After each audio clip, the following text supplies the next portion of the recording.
안녕하십니까. 소중한 나 무한행복 소나무 시간입니다. 여러분들 만나 뵙게 되어서 반갑습니다. 여러분, 우리 중생이 인생을 살아가면서 좋은 일이 생길 때도 있고 나쁜 일이 생길 때도 있습니다. 우리 중생은 행복하기를 바라고 불행에서 벗어나기를 바랍니다. 하지만 우리 중생이 살아가는 인생의 모습은 항상 행복할 수만은 없고 항상 모든 불행을 만나지 않고 불행에서 완전히 벗어나기가 사실상 불가능에 가깝습니다. 좋은 일이 생길 때도 있고 나쁜 일이 생길 때도 있고 나쁜 일이 생길 때도 있고 좋은 일이 생길 때도 있습니다. 그럼 왜 행복과 불행이 일어나는가? 왜 좋은 일이 생기고 왜 나쁜 일이 생길까? 우리 부처님께서 팔만대장경에서 분명히 말씀하시기를 이 모든 게 업의 인연법이다 라고 말씀하셨습니다. 좋은 일도 나쁜 일도 다 내가 지은 업의 인연이구나. 모든 것이 내가 지은 업의 인연대로 행복과 불행이 일어나고 좋은 일과 나쁜 일들이 펼쳐지는 것이구나 라고 부처님께서 말씀하셨습니다. 그래서 우리 부처님께서 항상 복을 지어라. 세상에서 가장 강력한 힘이 바로 복의 힘이다 라고 말씀하셨고, 부처님께서 선업을 지어라. 자기가 지은 업대로 자기에게 돌아온다. 선업을 지어라 라고 말씀하셨고, 공덕을 닦아라. 자신이 지은 공덕의 힘으로 결국 깨달음을 얻게 된다 라고 부처님께서 분명히 말씀하셨습니다. 그래서 여러분, 행복해지고 싶다면 행복해질 수 있을 만한 복과 선업과 공덕을 자꾸 닦아야 합니다. 힘들고 괴롭고 답답한 일이 생길 때일수록 내가 지은 업의 인연이구나. 내가 전생에 지은 나의 빚이구나. 내가 닦아야 할 내 삶의 숙제이구나 라는 것을 마음에 되새기면서 힘들고 괴롭고 답답할 때일수록 더 간절히 염불하고 기도하고 복과 선업과 공덕을 닦아야 합니다. 여러분, 몇 달 전에 너무나 놀라운 이야기를 직접 들었습니다. 너무나 놀라운 이야기를 들었습니다, 여러분. 제가 한 달에 한 번 매월 넷째 주 토요일 날 저 팔만대장경이 있는 합천 해인사에서 그렇게 법회를 봉행합니다. 가족법회라는 이름으로 한 달에 한 번 해인사에서 그렇게 짧은 시간이나마 법회를 봉행하는데, 해인사 법회에 오셨던 어느 불자님께 놀라울 정도로 깜짝 놀랄 만한 그런 부처님의 가피 이야기를 제가 직접 들었습니다. 지금 대구에 살고 계시는 50대 중반, 50 중반의 어느 여성 불자님이십니다. 그래서 이아무개라는 불자님인데, 이분께서 스님, 방송에서 제 실명을 말씀하셔도 됩니다 라고 했는데, 그래도 개인 프라이버시가 있으니까 제가 실명은 그렇게 이야기하지는 않겠습니다. 그분의 아무개라는 대구에 살고 계시는 50 중반의 여성 불자님께서 합천 해인사에 법회에 오셔가지고 저한테 직접 들려주신 깜짝 놀랄 만한 부처님의 가피 이야기입니다. 이 불자님이 몇 년 전부터 해인사를 다니면서 주말마다 대구에서 이제 해인사로 주말마다 해인사에 와서 그렇게 기도를 올렸다고 합니다. 그래서 지난 2, 3년 동안 거의 안 빠지고 특별한 일이 아니면 거의 빠지지 않고 매주 주말에 해인사에 와서 법당에서 300배, 400배, 500배씩 부처님께 절을 올렸다고 합니다. 매주 해인사에 와서 2, 3년 동안 부처님께 절을 올렸는데 어느 날이었답니다.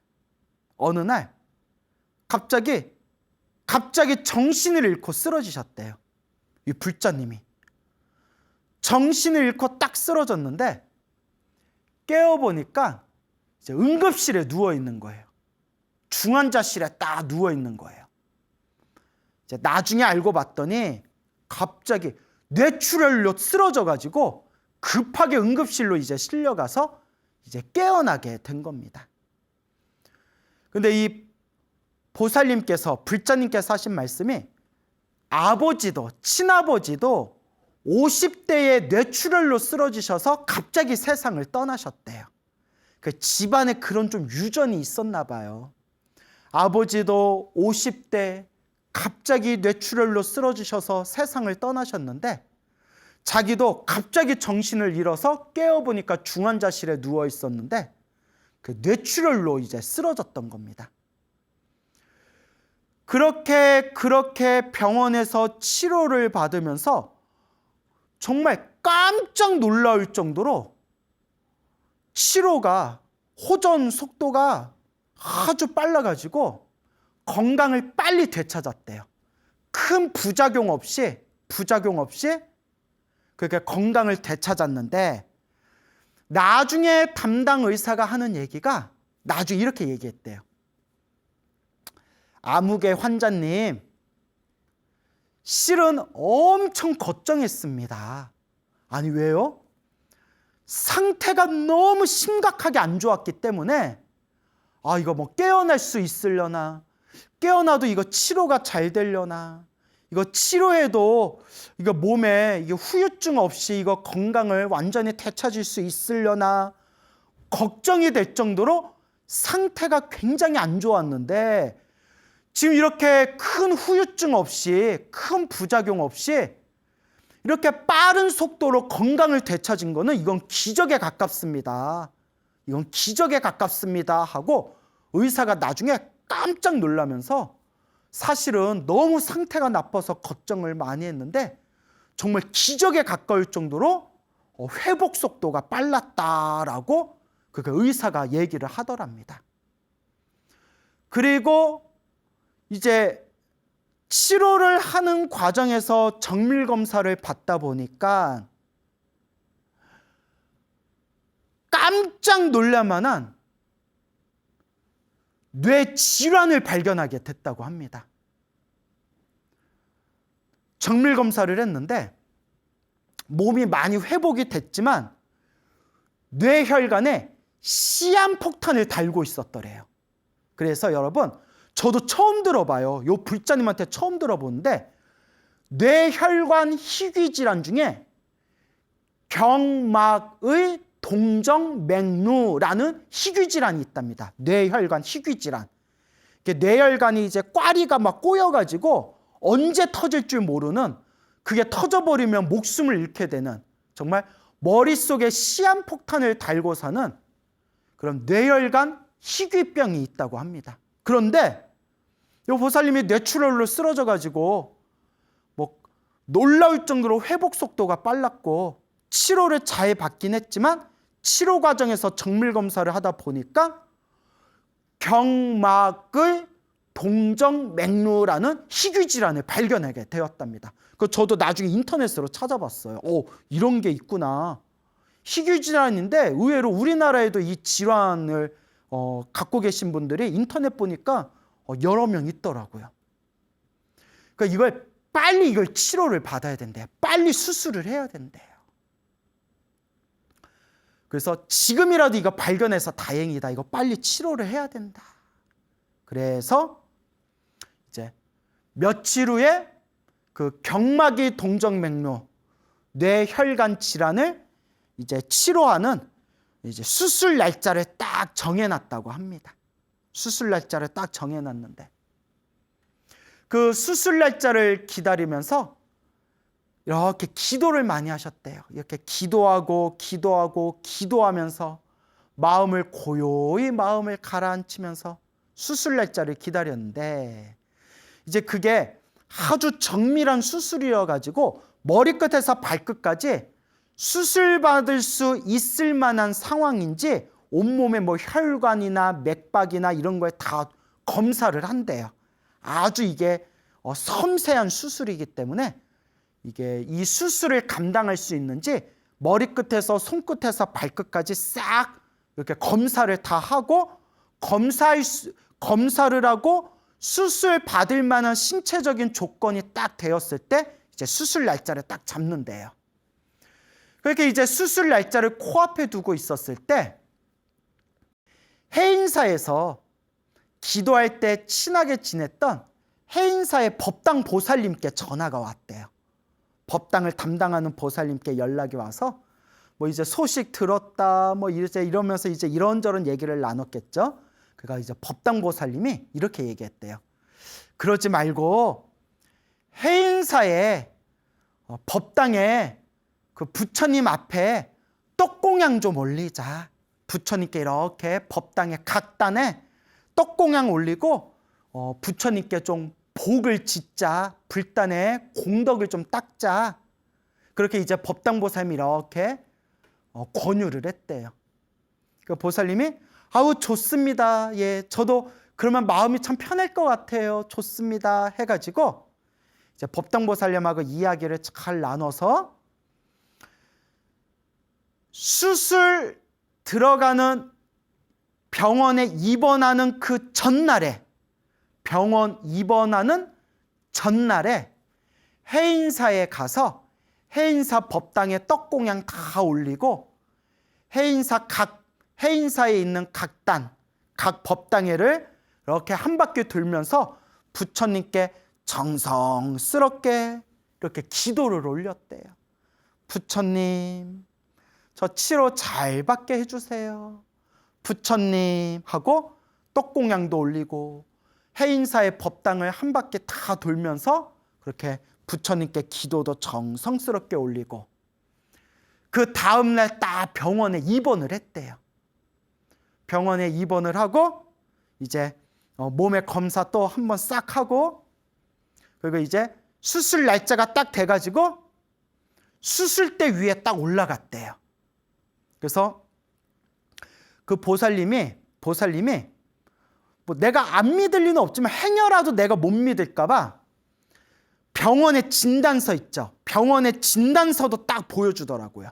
병원에 경막이 동정맥류 진단받은 그 진단서도 딱 스마트폰으로 딱 찍어가지고 선생님 저 여기 어디 병원에서 요거 뇌혈관 질환 있다고 이렇게 진단받은 거예요. 이거 보세요 하고 다 보여주고 또 이제 수술대에 딱 올라갔는데 수술대 올라가면 이제 이거 수술을 받을 때 턱에 쇠막대기 같은 걸로 턱하고 목을 딱 고정을 한대요. 고정하고 또 둥근 쇠막대로 머리를 딱 고정한대요. 머리를 딱 고정하고 무슨 나사 같은 걸로 머리뼈도 이렇게 구멍을 뚫어 놓은대요. 어우 무섭다.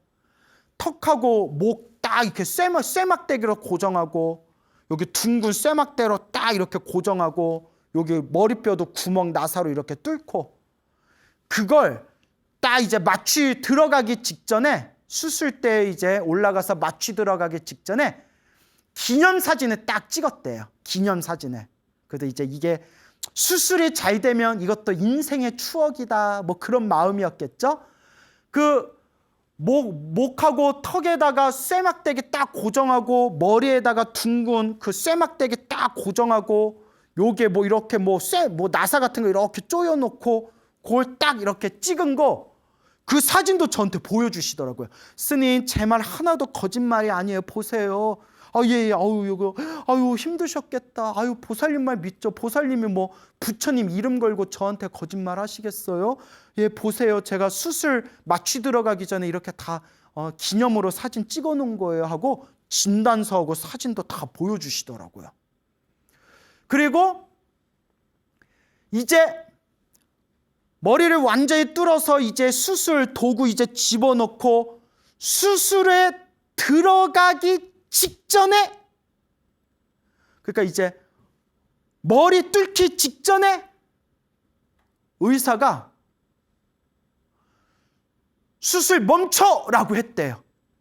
수술 취소, 수술 멈춰 이랬대요. 수술대 위까지 다 올라갔는데, 다 올라가서 이제 머리뼈, 이제 머리 뭐 이렇게 구멍 뚫고 절개하고 막 수술하고, 뇌수술, 뇌혈관 수술 들어가기 그 바로 직전에 수술대 위에서 멈춰 이랬대요. 멈춰, 수술 멈춰.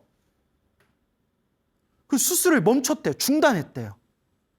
수술 받으려고 머리끝에서 발끝까지 정밀검사 다 받고 수술대 위에까지 올라가서 머리하고 턱에다가 쇠막대기로 다 고정까지 했는데, 의사가 수술 집도하기 직전에 멈추라고 수술 취소. 그리고 회복실에서 정신을 차렸대요. 근데 이제 수술을 안 했잖아요. 그러니까 이제 담당 간호사가 저 의사 선생님께 여쭤보라고. 그래서 이제 담당 의사를 만났대요. 소름 끼쳐. 말하면서도 소름 끼쳐요. 소름 끼쳐. 의사를 딱 만났는데 의사 이제 앉으라고 하고 뭐 사진 같은 거 이렇게 보여주겠죠? 딱 첫 마디가, 담당 의사의 첫 마디가, 이유는 묻지 마세요. 왜 그런지 원인은 묻지 마세요. 나도 모릅니다. 이유는 묻지 마세요 하고 딱 첫 마디를 하더래요. 이유는 묻지 마세요. 왜 수술 안 했는지 이유는 묻지 마세요. 그러니까 그 유명한 노래 가사 있잖아요, 여러분. 이름은 묻지 마세요. 그거 있잖아요. 죄송합니다. 이유는 묻지 마세요. 그러면서 딱 하는 얘기가 수술하기 직전에 경막이 동정맥류 뇌혈관 질환이 싹 사라졌대요. 흔적도 없이 사라졌대요. 그걸 수술해야 되는데 그 꽈리처럼 꼬여있는 그 뇌혈관 그 질환이, 뇌질환이 사라져가지고 수술할 게 없더래요. 그걸 칼대기 전에, 기구를 삽입하기 전에 이제 발견을 했나 봐요.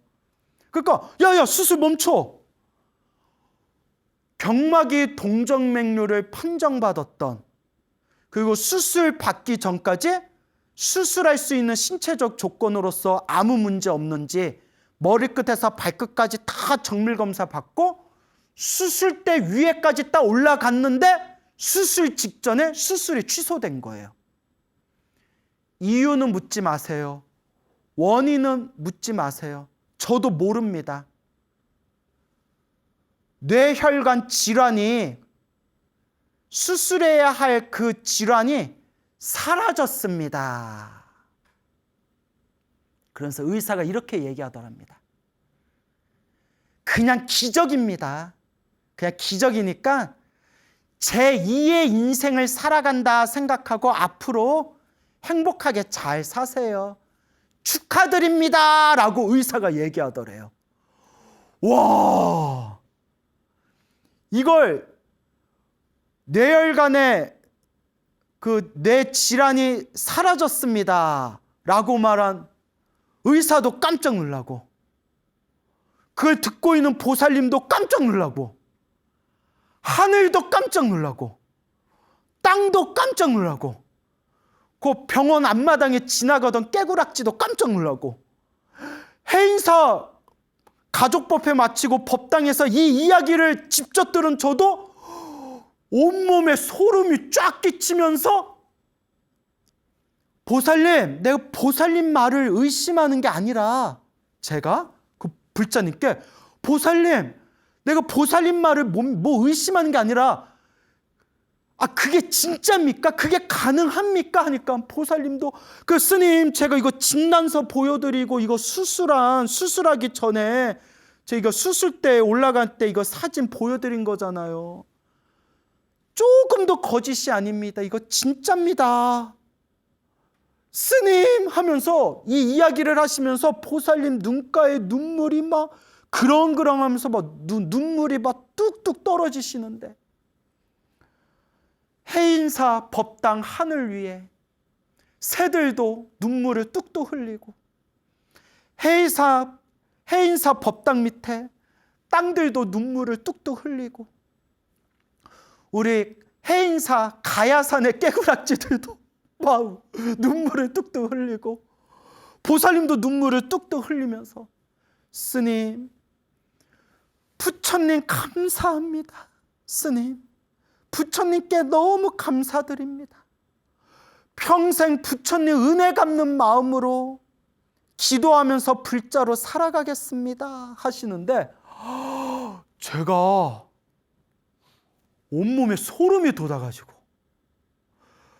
부처님 믿습니다, 감사합니다 라고 저도 깜짝 놀랐던 그런 어느 해인사 법회에 오셨던 대구에 살고 있는 어느 불자님의 가피 이야기가 되겠습니다. 부처님 감사합니다. 부처님 감사합니다. 이 이야기를 제 눈으로 목격하고 이 이야기를 제 귀로 직접 들었는데 제가 어떻게 부처님을 안 믿을 수가 있겠습니까? 제가 이번 생 어떻게 기도를 안 할 수가 있겠습니까? 부처님 감사합니다. 모든 중생들, 우리 불자님들 괴로움에서 구제해 주시고 우리 중생들과 불자님들에게 항상 가피를 주소서. 부처님 감사합니다. 이 이야기를 제가 해인사에서 그 불자님께 직접 들었다는 거 아닙니까? 그러면서 그 불자님께서 저한테 이제 마지막으로 전해주신 이야기가, 근데 스님, 제가 해인사에 매주 와가지고 법당에서 부처님께 몇백 배씩, 뭐 300배, 400배, 500배씩 매주 절을 올렸고, 시간 날 때마다 틈틈이 금강경 독송을 하고 금강경 사경을 자주 했습니다 라고 말씀을 저한테 전해주셨습니다. 금강경 독송하고 금강경 사경을 자주 하셨다. 아이고, 또 오늘 이 이야기 들으신 분들 오늘부터 또 금강경 기도하신다고 또 난리 치시겠네 아주. 관세음보살을 부르건 지장보살을 부르건 금강경 기도를 하건 법화경 기도를 하건 천수경 기도를 하건 능엄주 기도를 하건 지장경 기도를 하건 부처님을 향한 기도는 결국 하나로 통합니다. 부처님을 향한 기도는 어떤 기도의 방법이든 부처님을 향한 간절하고 정성스러운 기도는 결국 하나로 통합니다. 그러니까 어떤 기도를 하든 부처님을 믿고 부처님을 의지하는 마음으로 간절하게 정성스럽게 닦고 닦아 나아가시기 바랍니다. 이 이야기를 직접 전해주신 우리 소나무의 찐팬이라는 대구에 살고 계시는 이 아무개 불자님, 항상 건강하시고 부처님 가피 충만하시기를 바라옵니다. 나무 아미타불, 나무 관세음보살, 나무 금강반야 바라밀경이라. 자, 여러분, 우리가 이와 같이 부처님의 가르침을 닦으면서 반드시 명심하시기 바랍니다. 부처님의 가피는 분명히 있다. 기도의 가피는 분명히 있다. 불보살님의 영험은 반드시 있다. 그런데 여러분, 기도를 많이 해도 나쁜 일이 생길 때가 있어요. 수행을 열심히 했는데도 나쁜 일이 생길 때가 있어요. 부처님 가르침을 잘 닦아도 나쁜 일이 생길 때가 있어요. 그래서 여러분, 부처님의 가르침을 올바르게 이해하지 못하고, 부처님의 가르침을 올바르게 이해하지 못하고 그냥 이렇게 내가 열심히 절에 다니고 이렇게 열심히 기도했는데 부처님이 알아서 나 도와주겠지라는 맹목적인 믿음만 가지고 있으면, 지혜가 없이 맹목적인 믿음만 있으면 처음에는 절에 열심히 다니고 처음에는 기도를 열심히 한다 하더라도 인생 살다가 힘들고 괴롭고 답답한 일을 만났을 때, 내가 이렇게 절에 열심히 다녔는데 왜 나한테 이런 일이 생기지? 내가 이렇게 열심히 기도했는데 왜 나한테 이런 일이 생기지? 내가 부처님 믿고 의지하고 부처님께 공양도 많이 올렸는데 왜 나한테 이런 일이 생기지? 아이고 다 뻥이다. 아이고 영험 없다. 부처님 백날 믿어봤자 아무 소용없다 하고 불심이 딱 꺾여버리고 그렇게 부처님을 믿던 마음이 무너져 내리는 그런 분들이 많습니다. 그거는 지혜가 없는 맹목적인 어리석은 믿음이기 때문이에요.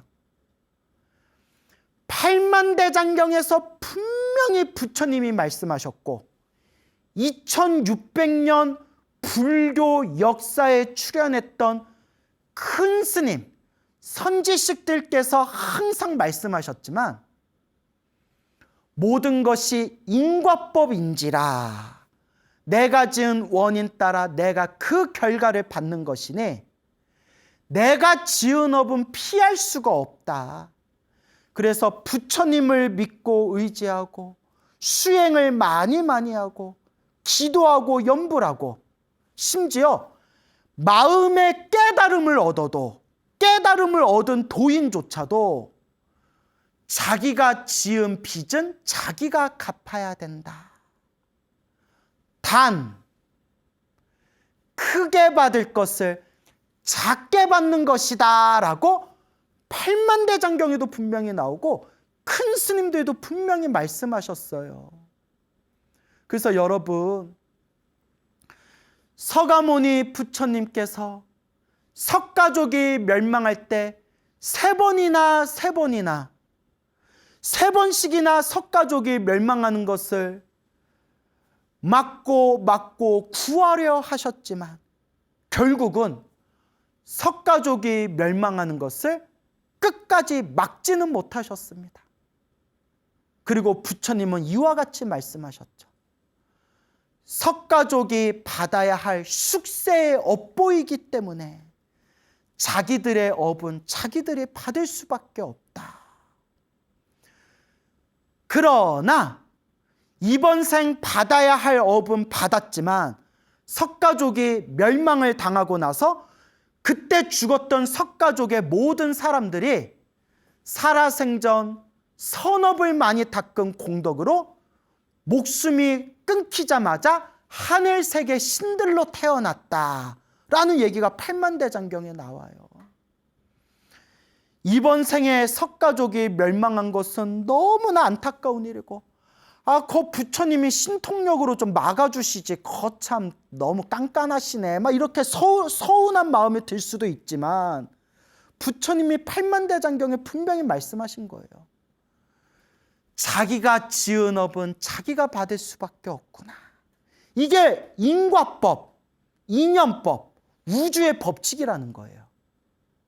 단 우리 중생들 눈에는 석가족이 멸망한 것만 보이지만 부처님 눈으로는 그 자리에서 죽었던 석가족들이 죽은 뒤에 바로 하늘세계 신들로 태어나 헤아릴 수 없는 즐거움을 누리면서 지금 살고 있다. 부처님 눈에는 그것까지 다 보이는 거예요. 부처님의 수제자였던 신통제 마하목건년 목련 존자께서도 신통제 부처님 다음으로 이 우주에서 신통력이 가장 뛰어나신 분이었지만 500명의 도적대의 무리들에게 맞아서 돌아가셨잖아요. 그때도 부처님께서 이것도 목건년이 지었던 수없는 과거 전생의 업보였기 때문이니라. 하지만 목건년은 이번 생 갚아야 할 업보를 모두 다 받았고 이번 생 아라한이 되었 거룩한 성자이기 때문에 목숨이 다한 뒤에 저 무여열반 남김없는 저 완전한 행복의 세계 무여열반에 들어갔느니라 라고 부처님께서 증명을 하시는 겁니다. 팔만대장경에 이런 얘기가 수없이 많이 나와요. 달마대사 아시죠? 달마대사의 수제자가 바로 해가대사예요. 해가대사. 이 해가대사가 말년에 세상을 떠돌면서 수많은 사람들에게 보살행을 펼치시다가 사람들의 모함을 받고 목이 잘려서 세상을 떠나셔요.